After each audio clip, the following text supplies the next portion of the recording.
Yaqindagina Humo Arena'da yakkaxon konsertini o'tkazgan Jahongir Otajonov haqida yomon xabarlar tarqaldi.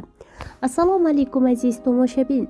Tezkor va muhim xabarlardan, dunyo va O'zbekistonda sodir etilayotgan eng so'nggi yulduzlar haqidagi ma'lumotlardan birinchilardan bo'lib xabardor bo'lishni istasangiz, videoroligimiz ostidagi podpisatsiya va like tugmalarini bosib bizni kuzatib borishda davom eting. Jahongir Otajonov qo'li boylangan holda video murojaat yo'lladi.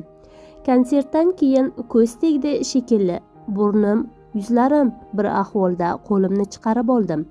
Aziz yurtdoshlar, aziz muxlislarim, duo qiling. 23-Urganchda bo'lib o'tadigan konsertimgacha Alloh shifo bersin. Albatta sizlar uchun tuzalib ketaman deb video murojaat yo'llagan. Jahongir Otajonovni tuzalib ketishini xohlagan muxlislari videoroligimiz ostiga bir dona like tugmalarini bosib o'z izhorlaringizni bildirib qolishingiz mumkin. Kuzatib borishda davom eting. Xayr, salomat bo'ling.